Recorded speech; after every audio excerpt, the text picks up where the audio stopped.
ಆಕಾಶವಾಣಿ ಧಾರವಾಡ. ನಾವು ಈವಿನ ನಾವು ನೀವಿಗೆ ಯಾನು ತಾನದ ತನನ ನಾನು ನೀನಿನ ಈ ನೀನಿಗೆ ಬೇನೆ ಏನು ಜಾಣೀನ. ಬೇಂದ್ರೆ ಬೆರಗು ಡಾಕ್ಟರ್ ದ.ರಾ. ಬೇಂದ್ರೆ ಅವರ 4 ತಂತಿಗೆ ಜ್ಞಾನಪೀಠ ಪ್ರಶಸ್ತಿ ದೊರೆತ ಸುವರ್ಣ ಸಂಭ್ರಮದ ಸಂದರ್ಭದಲ್ಲಿ ವಿಶೇಷ ಸರಣಿ ಕಾರ್ಯಕ್ರಮ ಬೇಂದ್ರೆ ಬೆರಗು. ಚಾರುತಂತ್ರಿಯ ಚರಣ ಚರಣದ ಘನ ಘನಿತ ಚತುರ ಸ್ವನ.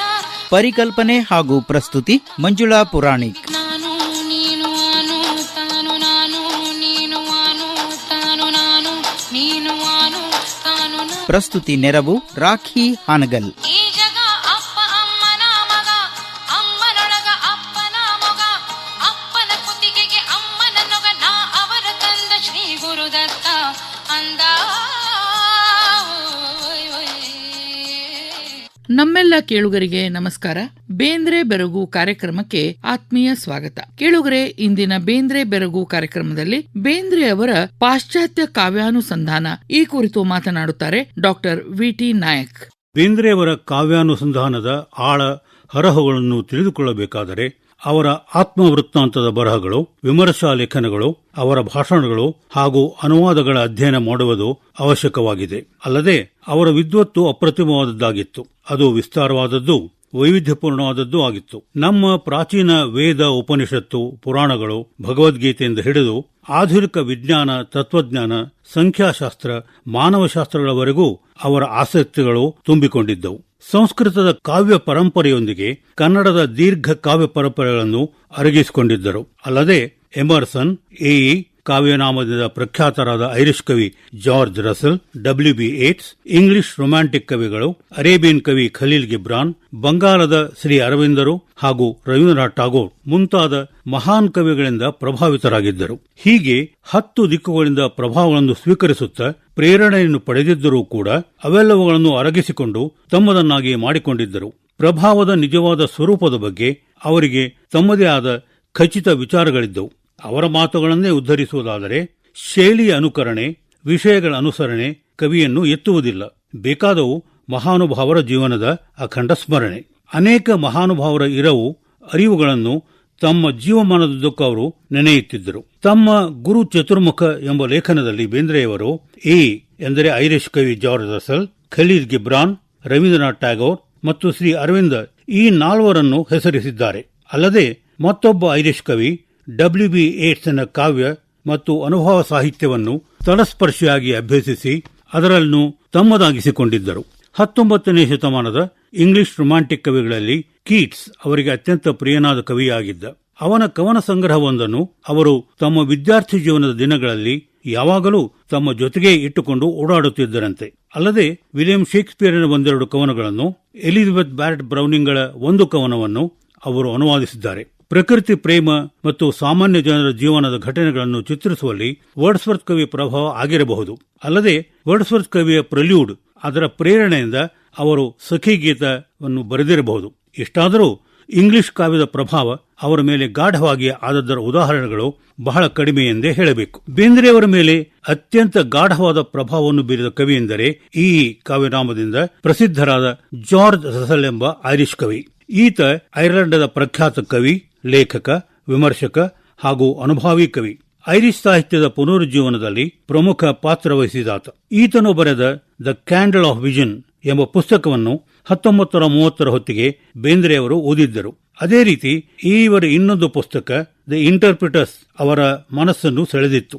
ಈ ಪುಸ್ತಕವನ್ನು ಅವರು ಕೊಂಡು ಓದಿದ್ದು 1924ರಲ್ಲಿ. ಆದರೆ 1922ರಲ್ಲಿ ಅವರು ತಮ್ಮ ಮಿತ್ರ ಶಂಕರಗೌಡರಿಗಾಗಿ ಗೋಲ್ ಎಂಬ ಏಕಾಂಕ ನಾಟಕವನ್ನು ಬರೆದಿದ್ದರು. ಬೇಂದ್ರೆಯವರ ಮಾತುಗಳನ್ನೇ ಹೇಳುವುದಾದರೆ, ಅದರಲ್ಲಿ ಇದೇ ಬಗೆಯ ಗುಲಗಂಜಿ ತುಕ್ಕದ ಮಾಟ ಮೂಡಿದೆ ಎಂದು ನನಗೆ ಆಶ್ಚರ್ಯಕರವಾಗಿ ತೋರಿತು ಎಂದು ಹೇಳುತ್ತಾರೆ.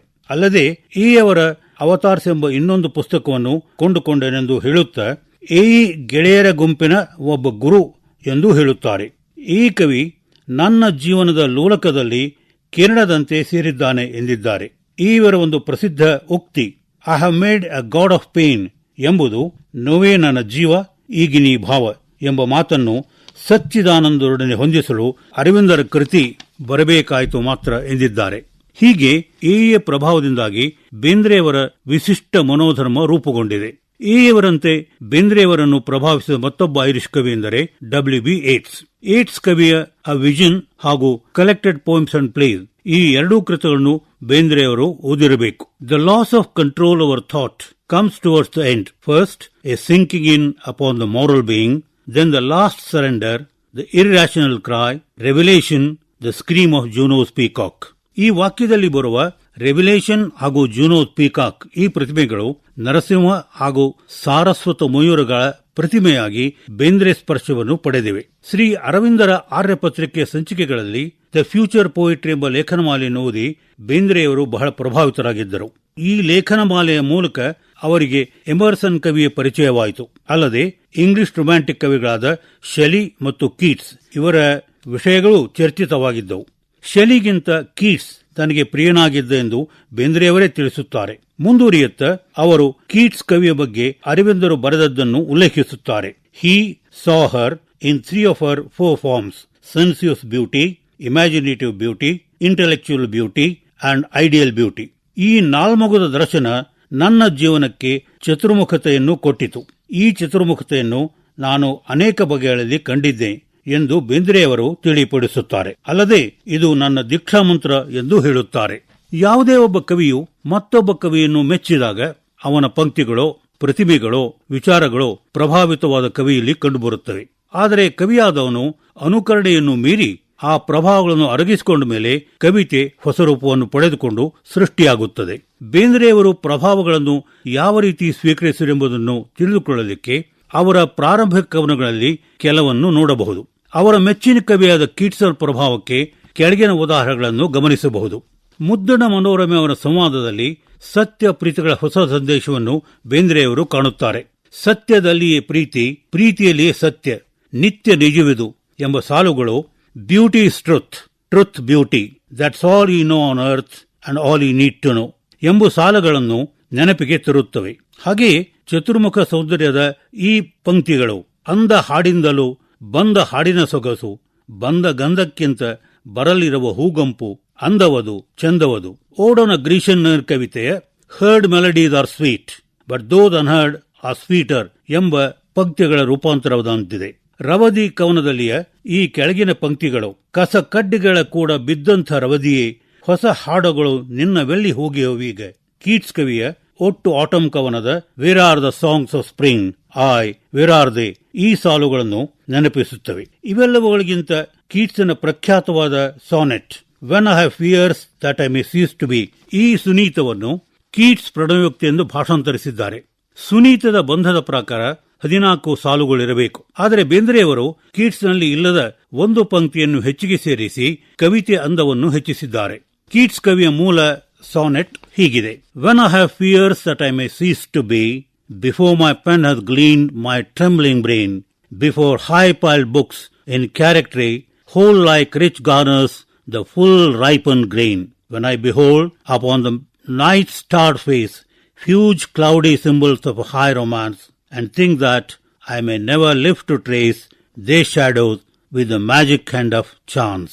And when I feel, fair creature of an hour, that I shall never laugh upon thee more, never have relish in the fairy power of unreflecting love, then on the shore of the wild world I stand alone and think, till love and fame to nothingness do sink. ಬೇಂದ್ರೆಯವರ ಭಾಷಾಂತರದಲ್ಲಿ ಅದು ಹೀಗೆ ಮೂಡಿಬಂದಿದೆ: ತೀರೇನೋ ಏನೋ ಇರುತ್ತಿರುವ ಹೀಗೆ ಒಮ್ಮಿಗೆಲೆ ಒಂದು ಇರುಳು, ಉಳಿದೀತು ಕೆಲಸ ನಿಂತೀತು ಕೈಯು, ನಿಂತಲ್ಲೇ ಉಳಿದ ತಿರುಳು, ಹರಗಿದ್ದೆ ಚಂದ ಉಳಿದ್ದೆ ಲೇಸು, ಬಿತ್ತಿದ್ದೆ ಎಂಥ ಬೀಜ, ತಲೆಯೆಲ್ಲ ಕಾಶಿ ಗ್ರಂಥರಾಶಿ, ಮುಳುಗೀತೆ ಭಾರತೇರ, ಕಣ್ಣಿದರು ಗಗನ ಮಂಡಲದ ಮಧ್ಯೆ ಗಂಧರ್ವ ನಗರವೊಂದು, ಕಟ್ಟಿತ್ತು ಕಣ್ಗೆ ಕಂಗೊಳಿಸಿ ಅದರ ಪ್ರತಿಬಿಂಬ ಇಳೆಗೆ ತಂದು, ಹಲ ಬಣ್ಣದಲ್ಲಿ ಕಟ್ಟೇನೆ ಅದಕ್ಕೆ ಕೊಟ್ಟೇನೆ ಮೂರ್ತ ರೂಪ, ಜಾರೀತು ಮೋಡ ಆ ಕನಸು ಕೂಡ ಆರೀತು ಇಲ್ಲಿ ದೀಪ, ಬರೀ 3 ದಿನದ ಹಳೆ ಮುರುಕದಲ್ಲಿ ಕರ್ಕಾದ ಹುಸಿಯ ಬೆಡಗಿ, ಯಾಕಾ ದಿಮಾಕ ರುಚಿ ನೋಡು ಪಾಕ ಬಂದಾಗ ಹುಚ್ಚು ಹುಡುಗಿ, ಭಯದ ಮುಂಚೆ ಸಂಶಯವು ಬಂತು ಉಸಿರಡಗಲೇನು ಹೊತ್ತು, ರಾವಣಗೂ ಗೊತ್ತು ರಾಮನಿಗೂ ಗೊತ್ತು ಲೋಕಕ್ಕೆ ಸಾವೆ ಕುತ್ತು, ಈ ಪ್ರಪಂಚ ಕೈನಲ್ಲಿ ಮಾಡೆ ಬಂದಿತ್ತು ದುಃಖ ಭರ್ತಿ, ಇರುವ ಗಡಲ ತಡೆ ನಿಂತು ನೋಡೆ ನೆರೆ ಬಂತು ಆರ್ತಿ, ಕಹ್ ಪದಾರ್ಥವೆನಿಸಿತ್ತು ಪ್ರೀತಿ, ಕಹ್ ಕಿಂ ಪದಾರ್ಥ ಕೀರ್ತಿ. ಕೊನೆಯ ನುಡಿಯಲ್ಲಿ ಮೊದಲನೇ ಸಾಲು ಬೇಂದ್ರೆಯವರು ಸೇರಿಸಿದ್ದು. ನಿಜವಾಗಿಯೂ ಸಾನೆಟ್ಟಿನ ಕೊನೆಗೆ 2 ಸಾಲುಗಳು ಅಂದರೆ ಒಂದು ದ್ವಿಪದಿ ಬರಬೇಕು. ಆದರೆ ಬೇಂದ್ರೆಯವರು ಈ ಸಾಲನ್ನು ಸೇರಿಸಿ ಈ ಸುನೀತಕ್ಕೆ ವಿಶೇಷವಾದ ಅರ್ಥವನ್ನು ಕೊಟ್ಟಿದ್ದಾರೆ. ಬೇಂದ್ರೆಯವರು ಭಾಷಾಂತರಕ್ಕಿಂತ ಹೆಚ್ಚಾಗಿ ಭಾವಾಂತರಕ್ಕೆ ಹೆಚ್ಚು ಪ್ರಾಶಸ್ತ್ಯವನ್ನು ಮಹತ್ವವನ್ನು ಕೊಟ್ಟವರು. ಇದೇ ಮಾತನ್ನು ಅವರು ಅನುವಾದಿಸಿದ ಶೇಕ್ಸ್ಪಿಯರ್ ಕವಿಯ ಸುನೀತೆಗಳ ಬಗ್ಗೆಯೂ ಹೇಳಬಹುದು. ಸ್ವತಃ ಶ್ರೇಷ್ಠ ಸುನೀತೆಗಳನ್ನು ಬರೆದ ಬೇಂದ್ರೆಯವರು ಶೇಕ್ಸ್ಪಿಯರ್ ಮಹಾಕವಿಯ 15ನೇ sonnet when I consider everything that grows ಎಂದು ಪ್ರಾರಂಭವಾಗುವ ಸಾನೆಟ್ ಅನ್ನು ಮೂಲ ಛಂದೋರೂಪವನ್ನು ಬಿಟ್ಟು 7 ದ್ವಿಪದಿಗಳನ್ನು ಅದನ್ನು ಭಾವಾಂತರಿಸಿದ್ದಾರೆ. ಆದರೆ ಇಲ್ಲಿ ಗಮನಿಸಲೇಬೇಕಾದ ಭಾವನವೆಂದರೆ ದ ಟೆಂಪೆಸ್ಟ್ ನಾಟಕದಲ್ಲಿಯೇ ಏರಿಯಲ್ ಸಾಂಗ್ ಕೇವಲ 7 ಪಂಕ್ತಿಗಳ ಈ ಕವನ ಬೇಂದ್ರೆಯವರು 15 ಪಂಕ್ತಿಗಳ ವಿಸ್ತರಿಸಿ ಅದರ ಭಾವಸಂದೋಹವನ್ನು ಸಾಂದ್ರಗೊಳಿಸುವುದರ ಜೊತೆಗೆ ಅದನ್ನು ಕನ್ನಡ ದೇಸಿ ಮಟ್ಟಿಗೆ ತಂದಿದ್ದಾರೆ. ಮೂಲ ಕವಿತೆ ಹೀಗಿದೆ: where the bee sucks there suck I, in a cowslips bell I lie, there I couch when owls do cry, on the bat's back I do fly, after summer merrily merrily merrily shall I live now under the blossom that hangs on the bough. ಬೇಂದ್ರೆಯವರ ಭಾಂತರವನ್ನು ನೋಡೋಣ. ಏರಿಯಲ್ನ ಹಾಡು: ಭೃಂಗದ ಜೋಡಿ ಭೃಂಗಿಯ ಕೋಡಿ, ಶೃಂಗವ ಮಾಡುವೆ ಶೃಂಗಾರಿ, ಸುಮಧುರ ಪಾನ ಸುಮಧುರ ಗಾನ, ಬಸವನ ಪಾದದ ಮರೆಯಲ್ಲಿ, ಶಿವ ಶಿವನಾದದ ತೆರೆಯಲ್ಲಿ, ಮಲುಗಿನಲ್ಲಿಯೇ ಮತ್ತೇರಿ, ಗೂಗೆಯ ಕೂಗನು ಕಿವಿಮರೆ ಮಾಡಿ, ಬಾನಲಿ ಬೆನ್ನ ಸವಾರಿಯ ಮಾಡಿ, ಬೇಸಿಗೆಯಾಚೆಗೆ ತೂರುವೆ ಗಾಡಿ, ನಾ ಕಿಡಿಗೇಡಿ ನನ್ನೆದೆ ಮೂಡಿ, ಸ್ವತಂತ್ರದನ್ನು ಸುಪ್ರೀತ, ತೊಂಗಲ ತುದಿಯಲ್ಲೇ ತೂಗಾಡವ ಹೂಗಳ ಬದಿಯಲ್ಲೇ, ನಾನು ಖಿಲಾಡಿ ಕುಣಿದಾಡಿ ಆಡುವೆ ಹಾಡುವೆ ಸಂಗೀತ. ಮೂಲ ಸ್ವರೂಪವನ್ನೇ ಬದಲಿಸುವಂತ ಅನೇಕ ವಿವರಗಳು ಇಲ್ಲಿ ಹಾಸುಹೊಕ್ಕಾಗಿವೆ. ಭೃಂಗಕ್ಕೆ ಭೃಂಗಿ ಜೋಡಿಯಾದರೆ ಕೌಸ್ಲಿಪ್ ಬಸವನ ಪಾದವಾಗಿ ಮಾರ್ಪಟ್ಟಿದೆ. ಹಾಗೆಯೇ ಆಸ್ ಯು ಲೈಕ್ ಇಟ್ ನಾಟಕದ ಬಹಳ ಪ್ರಖ್ಯಾತವಾದ ಪಂಕ್ತಿಗಳು: all the world's a stage and all the men and women merely players, they have their exits and their entrances, and one man in his time plays many parts. ಬೇಂದ್ರೆಯವರು ಈ ಪಂಕ್ತಿಗಳ ದುಹಿಗೆ ನಡೆಸಿದ್ದಾರೆ. ನೆಲವೆಲ್ಲ ಆಟದ ಅಟ್ಟ, ಮತ್ತೆ ಎಲ್ಲ ಗಂಡು ಹೆಣ್ಣು ಬರೀ ಆಟ ನಟಿಸುವರು, ಅಟ್ಟವನ್ನು ಏರುವುದು ಬಿಟ್ಟು ಹರಡುವುದು ಅವರವರಿಗುಂಟು, ಒಬ್ಬನೇ ಆಡುವನು ಹಲವು ಪಾತ್ರ. ಇಂಗ್ಲಿಷ್ ಸ್ಟೇಜ್ ಅಚ್ಚಗನ್ನಡದ ಅಟ್ಟವಾಗಿ ಮಾರ್ಪಟ್ಟು ಪ್ಲೇಯರ್ಸ್ ಆಟ ಆಡುವವರಾಗಿ ಮೂಲ ಪ್ರತಿಭೆಗಳಿಗೆ ಹೊಸ ಅರ್ಥವನ್ನು ತುಂಬುತ್ತಾ ಹೋಗುತ್ತಾರೆ. ಮತ್ತೊಂದು ಉದಾಹರಣೆಯನ್ನು ಗಮನಿಸೋಣ. Summer succeeds the spring, autumn the summer, the fruits of winter, the fallen leaves of autumn, all these all fruits in them yearly fade, and every year return, but cursed man shall never more renew his vanished face. ಈ ಸಾಲುಗಳಿಗೂ ಯುಗಾದಿ ಕವಿತೆಯ ಸಾಲುಗಳಿಗೂ ಸಾಮ್ಯವಿದೆ.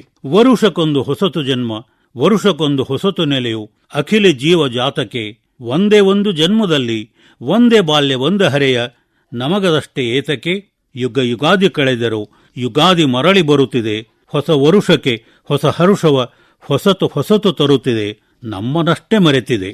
ಬೇಂದ್ರೆಯವರು ಅನೇಕ ಕವಿಗಳೊಡನೆ ಅನುಸಂಧಾನ ನಡೆಸಿದರು. ಈ ಮುಂಚೆ ತಿಳಿಸಿರುವಂತೆ A Khaleel Gibran, Ravindranath Tagore ಹಾಗೂ ಶ್ರೀ ಅರವಿಂದರನ್ನು ತಮ್ಮ ಗುರು ಚತುರ್ಭುಕರೆಂದು ಹೆಸರಿಸಿದರೂ ಈ ಎಲ್ಲ ಕವಿಗಳ ಪ್ರಭಾವ ಒಂದೇ ತೆರನಾದ್ದಾಗಲಿ ಒಂದೇ ಮಟ್ಟದ್ದಾಗಲಿ ಎಂದು ಹೇಳಲಿಕ್ಕೆ ಬಾರದು. ಪ್ರಸ್ತುತ ಭಾಷಣ ಪಾಶ್ಚಾತ್ಯ ಕಾವ್ಯದೊಡನೆ ಅವರ ಅನುಸಂಧಾನಕ್ಕೆ ಸೀಮಿತವಾದುದರಿಂದ ಕೇವಲ ಕೆಲವು ಪಾಶ್ಚಾತ್ಯ ಕವಿಗಳ ಪ್ರಭಾವ ಅವರ ಮೇಲೆ ಯಾವ ರೀತಿಯಾಗಿತ್ತು ಎಂಬುದನ್ನು ಕೆಲವು ಉದಾಹರಣೆಗಳಿಂದ ವಿವರಿಸುವ ಪ್ರಯತ್ನವನ್ನು ಮಾಡಿದ್ದೇನೆ. ಬೇಂದ್ರೆ ಅವರ ಪಾಶ್ಚಾತ್ಯ ಕಾವ್ಯಾನುಸಂಧಾನ ಈ ಕುರಿತು ಇಷ್ಟೊತ್ತಿನವರೆಗೂ ಮಾತನಾಡಿದವರು ಡಾಕ್ಟರ್ ವಿ.ಟಿ. ನಾಯಕ್. ಈಗ ಬೇಂದ್ರೆ ವಿರಚಿತ ಒಂದು ಸುಮಧುರ ಭಾವಗೀತೆಯನ್ನು ಕೇಳೋಣ. ಬಿದಿಗೆ ಚಂದ್ರ ಬಂದ ನೋಡು, ದೀಪ ಹಚ್ಚಿದಂತೆ ಜೋಡು, ಬಿದಿಗೆ ಚಂದ್ರ ಬಂದ ನೋಡು, ದೀಪ ಹಚ್ಚಿದಂತೆ ಜೋಡು, ಯಾರ ಮನೆಯು ಅಲ್ಲಿಹುದೋ ಯಾರು ಬಲ್ಲರು, ನೋಡರೇನೋ ಒಬ್ಬರು ಹೇಳಲೊಲ್ಲರು, ಬಿದಿಗೆ ಚಂದ್ರ ಬಂದ ನೋಡು, ದೀಪ ಹಚ್ಚಿದಂತೆ ಜೋಡು.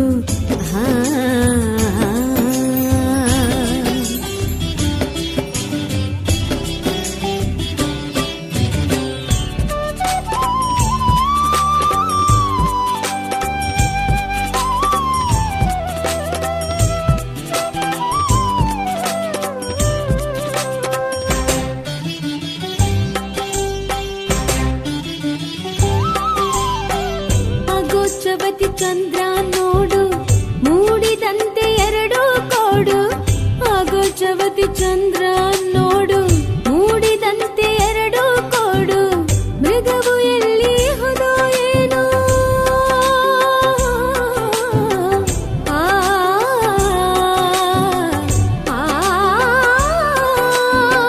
ಮೃಗವು ಎಲ್ಲಿ ಹೋದೋ ಏನೋ ನಾನು ಕಾಣೆನೋ.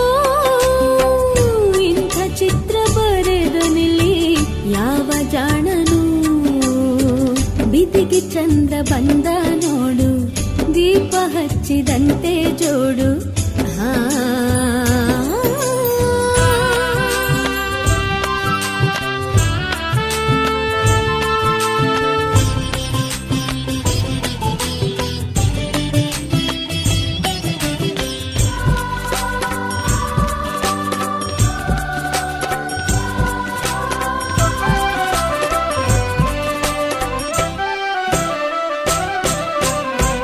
ಅಷ್ಟಮಿ ಚಂದಿರ ಬಂದ ಅರ್ಧ ಬಿಟ್ಟು ಅರ್ಧ ತಿಂದ. ಅಷ್ಟಮಿ ಚಂದಿರ ಬಂದ ಅರ್ಧ ಬಿಟ್ಟು ಅರ್ಧ ತಿಂದ. ಉಂಡೆ ಚೆಲ್ಲಿ ಕೊಟ್ಟನಿಲ್ಲಿ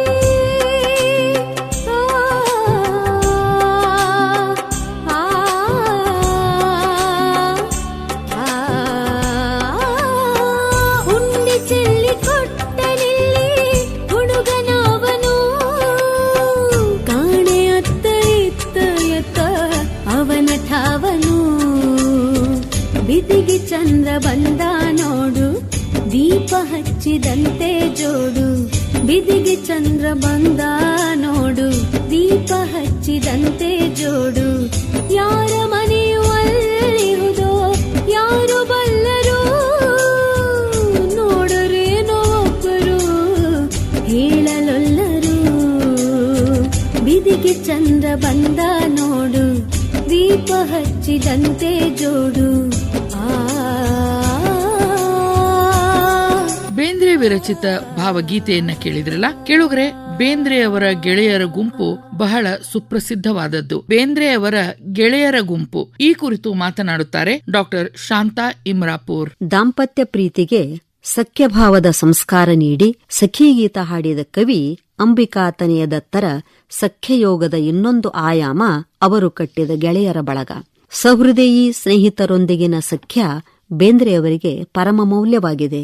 ನಾಡಿನುದ್ದಕ್ಕೂ ಸ್ನೇಹ ಬಳಗವನ್ನು ಕಟ್ಟಿಕೊಂಡಿದ್ದ ಅವರ ಸ್ನೇಹಕ್ಕೆ ಜಾತಿ, ಧರ್ಮ, ಅಂತಸ್ತಿನ ಅಡ್ಡಗೋಡೆಗಳಿರಲಿಲ್ಲ. ಹಲಸಂಗಿಯಂಥ ಪುಟ್ಟ ಹಳ್ಳಿಯ ಗೆಳೆಯರೊಡನೆ ಬೆಸೆದುಕೊಂಡ ಸ್ನೇಹದ ಬಳ್ಳಿ ಸಮಕಾಲೀನ ಸಾಹಿತ್ಯ ಪ್ರಪಂಚದ ದಿಗ್ಗಜರವರೆಗೂ ಹಬ್ಬಿಹರವಿತ್ತು. ಕನ್ನಡ ಸಣ್ಣಕತೆಯ ಜನಕ ಮಾಸ್ತಿ ವೆಂಕಟೇಶ್ ಅಯ್ಯಂಗಾರ್, ಯುಗದ ಕವಿ ಜಗದ ಕವಿ ಎಂದು ಹಾಡಿ ಹೊಗಳಿದ ಕುವೆಂಪು, ಡಿವಿಜಿ, ಕಾರಂತ, ಫೀಸಿ, ಪೂತೀನ, ಮಲ್ಲಿಕಾರ್ಜುನ ಮನ್ಸೂರು, ದೇವುಡು, ಗೋವಿಂದ ಪೈ, ತೀನಂಶ್ರೀ, ಬಿಎಂಶ್ರೀ, ಪರಮಶಿಷ್ಯ ವೀಕರು ಗೋಕಾಕ್, ಕುರ್ತುಕೋಟಿ, ಕಣಿವಿ ಹೀಗೆ ವಿಭಿನ್ನ ತಲೆಮಾರುಗಳ ಕವಿ ಸಾಹಿತಿಗಳೊಂದಿಗೆ ಅನ್ಯೋನ್ಯ ಸ್ನೇಹ ಸಂಬಂಧವಿತ್ತು. ಗೆಳೆಯ ಶಂಕರಗೌಡರು ಅವರ ಕಾವ್ಯದಲ್ಲಿ ಚಿರಂಜೀವಿಯಾಗಿದ್ದಾರೆ. ಹಲಸಂಗಿಯ ಮಧುರ ಚನ್ನರೊಂದಿಗಿನ ಸಖ್ಯಯೋಗದ ಭಾವಸೇತು ಅಮರವಾದುದು. ತಾವೂ ಬೆಳೆಯುತ್ತಾ ಗೆಳೆಯರನ್ನೂ ಬೆಳೆಸಿದ ಬೇಂದ್ರೆಯವರ ಸ್ನೇಹ ಕಥನ ಕನ್ನಡ ಸಾಹಿತ್ಯದ ಮಹತ್ವದ ಪ್ರಕರಣ. ಬೇಂದ್ರೆಯವರ ಹಲವಾರು ಕವನಗಳಲ್ಲಿ ಅವರೊಂದಿಗಿನ ಆತ್ಮಸಂವಾದವಿದೆ. ವೃತ್ತಿ ಕಾರಣವಾಗಿ 2 ದಶಕಗಳ ಕಾಲ ಮಹಾರಾಷ್ಟ್ರದಲ್ಲಿ ನೆಲೆಸಿದ ಕಾರಣ ಮರಾಠಿ ಸಾಹಿತ್ಯ ಕ್ಷೇತ್ರದ ದಿಗ್ಗಜರೊಂದಿಗಿನ ನಿಕಟ ಬಾಂಧವ್ಯ ಕನ್ನಡ ಮರಾಠಿ ಸಾಹಿತ್ಯ ಸಂಪರ್ಕಕ್ಕೆ ಸೇತುವೆಯಾಗಿತ್ತು. ಮಹಾರಾಷ್ಟ್ರದ ಸಂತ ಪರಂಪರೆ, ಸಂತ ಜ್ಞಾನೇಶ್ವರರ ಭಕ್ತಿ ಮಾರ್ಗ, ಬಸವೇಶ್ವರರ ಅನುಭವ ಮಾರ್ಗ ಬೇಂದ್ರೆಯವರ ಆಧ್ಯಾತ್ಮಿಕ ಚೈತನ್ಯವನ್ನು ರೂಪಿಸಿದ ಮುಖ್ಯಧಾರೆಗಳು. ಬೇಂದ್ರೆಯವರ ಸಖ್ಯದ ಸೊಂಪಿಗೆ ಹಲವಾರು ಹೃದಯಗಳು ತೆರೆದ ಬಾಗಿಲಾಗಿದ್ದವು. ಧಾರವಾಡದ ಬೇಂದ್ರೆಯವರು ಹರ್ಸಂಗಿಹಳ್ಳಿಯ ಮಧುರಚನ್ನರೊಂದಿಗೆ ಬೆಸೆದುಕೊಂಡ ಸ್ನೇಹ ಸಂಬಂಧ ಕನ್ನಡ ನವೋದಯ ಸಾಹಿತ್ಯ ಚರಿತ್ರೆಯ ಮಹತ್ವದ ಸಂಗತಿ. ಸ್ನೇಹ ಸಂಬಂಧದ ಪಾವಿತ್ರ್ಯವನ್ನು ಎತ್ತಿ ಹಿಡಿದದ್ದು ಈ ಗೆಳೆತನದ ವಿಶೇಷತೆ. ಸಂಪೂರ್ಣ ವಿಶ್ವಾಸ, ಪ್ರಾಮಾಣಿಕತೆ, ಶ್ರದ್ಧೆಯಿಂದ ತಮ್ಮ ಮಿತ್ರತ್ವವನ್ನು ನಿರ್ವಹಿಸಿದ ಈ ಗೆಳೆಯರಿಗೆ ಸ್ನೇಹವೂ ಕೂಡ ಒಂದು ಆಧ್ಯಾತ್ಮಿಕ ಸಾಧನೆಯೇ ಆಗಿತ್ತು. ಹೀಗೆ ನಿರಂತರ ಜಾಗೃತಿ, ತಾಳ್ಮೆ, ಸಮರ್ಪಣೆಯಲ್ಲಿ ಅರಳುವ ಜೀವನದ ನಂಟಾಗುವ ಇಂಥ ಸಖ್ಯವು ಯೋಗವಾಗುವ ಒಂದು ಅಪೂರ್ವ ಅನುಬಂಧ. ಈ ರೀತಿಯ ಸಖ್ಯಯೋಗದ ಮಾದರಿಗಳು ರಾಮಾಯಣ ಮಹಾಭಾರತದಲ್ಲಿ ಗುರುತಿಸಬಹುದು. ನಿಸ್ವಾರ್ಥ, ನಿಷ್ಕಲ್ಮಶ ಆದರ್ಶದ ಸಖ್ಯ ಸಂಬಂಧವು ಪರಸ್ಪರರ ನಿಷ್ಠೆ ನಂಬಿಕೆಯಲ್ಲಿ ಅರಳಿ ಆಹ್ಲಾದಕರವಾಗಿ ಸ್ಫೂರ್ತಿ, ಉತ್ಸಾಹದ ಸೆಲೆಯಾಗಿ ಪರಸ್ಪರರ ಆತ್ಮೋದ್ಧಾರಕ್ಕೆ ಕಾರಣವಾಗಬಲ್ಲುದು. ಹೀಗೆ ಬುದ್ಧಿಭಾವದ ಸಾಮರಸ್ಯದಲ್ಲಿ ಹುರಿಗೊಳ್ಳುವ ಸಖ್ಯಯೋಗದ ಅಮೂಲ್ಯ ನಿದರ್ಶನ ಬೇಂದ್ರೆ ಮತ್ತು ಮಧುರಚನ್ನರ ಸಖ್ಯ.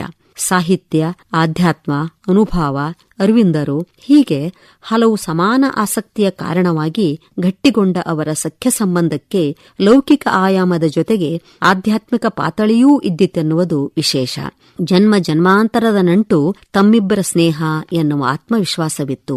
ಇಂದಿನ ಗೆಳೆತನವು ಹಿಂದಿನಿಂದಲೇ ಬಂತು. ಮುಂದೆ ಜನ್ಮಾಂತರದಿ ಸಾಗಿ ಹೊಂದಿರುವ ಪಕಳೆಗಳ ಹಿಂದೆ ಕೇಸರದಿಂದನೇಕ ಬೀಜದ ಏಕಫಲವೂ ಆಗಿ ಮಧುರಚನ್ನರ ಬಗೆಗಿನ ಬೇಂದ್ರೆಯವರ ಪ್ರೀತಿ, ಮಧುರಚನ್ನರಿಗೆ ಬೇಂದ್ರೆಯವರ ಬಗೆಗಿನ ಒಲವು ಅವರಿಬ್ಬರ ಕಾವ್ಯದಲ್ಲಿ ನಿಚ್ಚಳವಾಗಿವೆ. ಬೇಂದ್ರೆಯವರ ಸಖ್ಯವು ಮಧುರಚನ್ನರಿಗೆ ಅಮೃತವನ್ನುಣಿಸಿದೆ.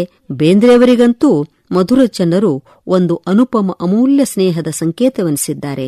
ಮಧುರ ಗೀತವ ಹಾಡಿ ನನ್ನನ್ನಲ್ಲನವಲಿಸಿ ಹಲಸಂಗಿಯ ನಾಡಿನಲ್ಲಿ ನೆಲೆಸಿ ನಿಂತ ನನ್ನ ಚೆನ್ನ ನಿನಗೆಣೆಯೇ ಗೆಣೆಯರಾರಿಹರು ಅವನೇ ಅವನಿಗೂ ಹೆಚ್ಚು ಅವನಿಗಿಂತ. ಬೇಂದ್ರೆಯವರ ಹರಕೆ ಕವಿತೆ ಮಧುರಚನ್ನರ ಜನ್ಮದಿನದ ಶುಭಮಂಗಲ ಗೀತೆ. ಮಧುರಚನ್ನರ ಅಂತರಂಗದ ಆಧ್ಯಾತ್ಮಿಕ ಹಸುವನ್ನು ತೃಪ್ತಗೊಳಿಸಲಿ ಎನ್ನುವುದು ಶುಭ ಹಾರೈಕೆ. ಅದರ ಒಳನುಡಿ. ಬೇಂದ್ರೆ ಮಧುರಚನ್ನರ ಸಖ್ಯವು ಸಖ್ಯಯೋಗವಾದ ಶುಭ ಸಂದೇಶ ಇಲ್ಲಿದೆ.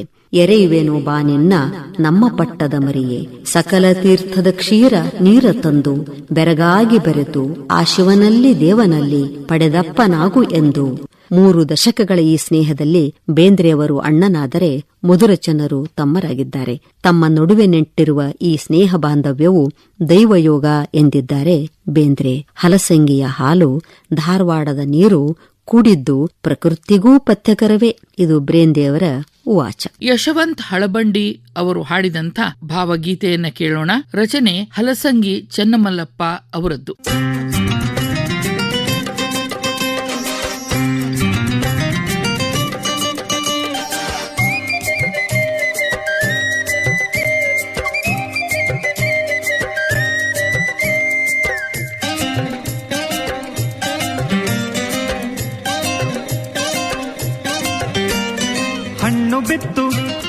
ಹಣ್ಣು ಬಿತ್ತು ಇಂದ್ರವನದ ಹಣ್ಣು ಬಿತ್ತು ಹಣ್ಣು ಬಿತ್ತು ಇಂದ್ರವನದ ಹಣ್ಣು ಬಿತ್ತು. ಅಲ್ಲಿ ಬಿತ್ತು ಇಲ್ಲಿ ಬಿತ್ತು ಎಲ್ಲಿ ಬಿತ್ತು ಇಲ್ಲೇ ಬಿತ್ತು. ಅಲ್ಲಿ ಬಿತ್ತು ಇಲ್ಲಿ ಬಿತ್ತು ಎಲ್ಲಿ ಬಿತ್ತು ಇಲ್ಲೇ ಬಿತ್ತು. ಹಣ್ಣು ಬಿತ್ತು ಇಂದ್ರವನದ ಹಣ್ಣು ಬಿತ್ತು.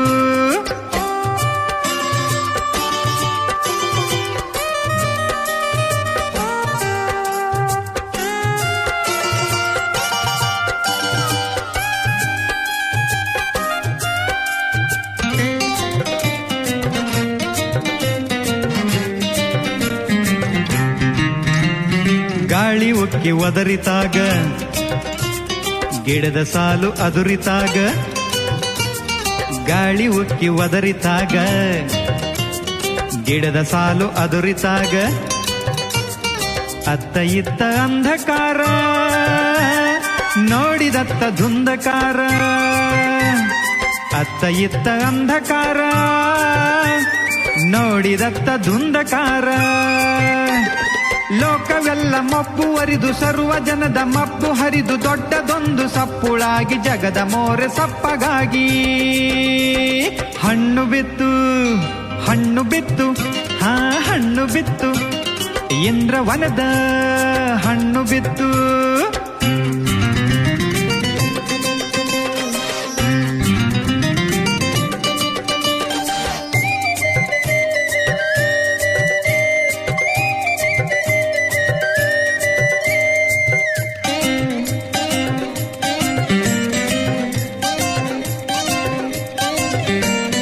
ಗಗನ ಪೃಥ್ವಿ ಏಕವಾಗಿ ಲೋಕ ಕಕ್ಕವಿಕ್ಕಿಯಾಗಿ.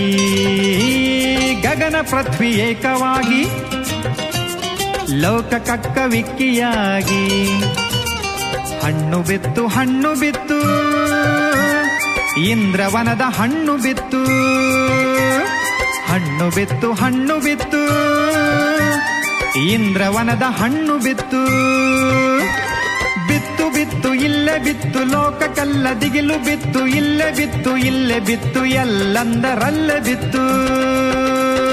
ಹಣ್ಣು ಬಿತ್ತು ಹಣ್ಣು ಬಿತ್ತು ಹಣ್ಣು ಬಿತ್ತು ಇಂದ್ರವನದ ಹಣ್ಣು ಬಿತ್ತು.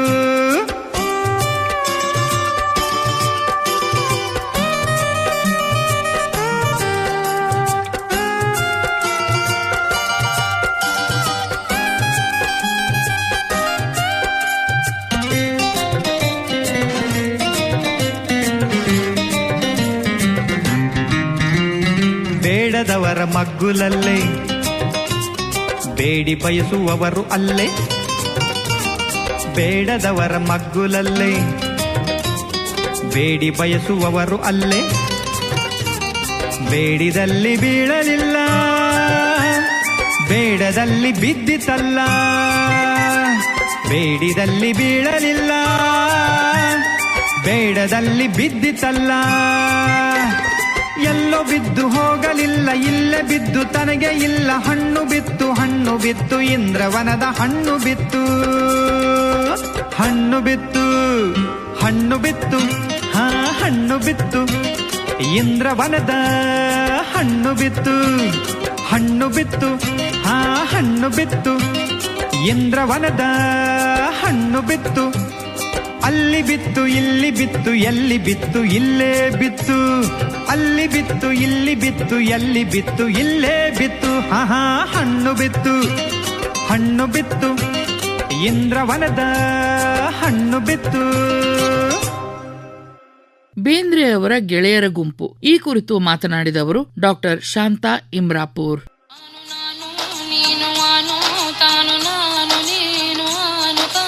ಡಾಕ್ಟರ್ ದ.ರಾ. ಬೇಂದ್ರೆ ಅವರ 4 ತಂತಿಗೆ ಜ್ಞಾನಪೀಠ ಪ್ರಶಸ್ತಿ ದೊರೆತ ಸುವರ್ಣ ಸಂಭ್ರಮದ ಸಂದರ್ಭದಲ್ಲಿ ವಿಶೇಷ ಸರಣಿ ಕಾರ್ಯಕ್ರಮ ಬೇಂದ್ರೆ ಬೆರಗು ಕೇಳಿದಿರಿ.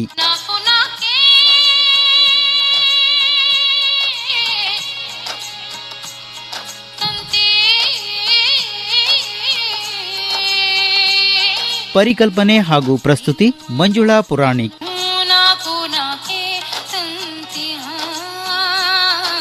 ಪ್ರಸ್ತುತಿ ನೆರವು ರಾಖಿ ಹಾನಗಲ್.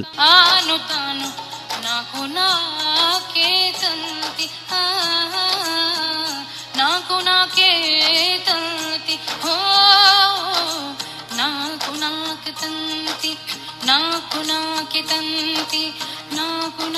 ತಂತಿ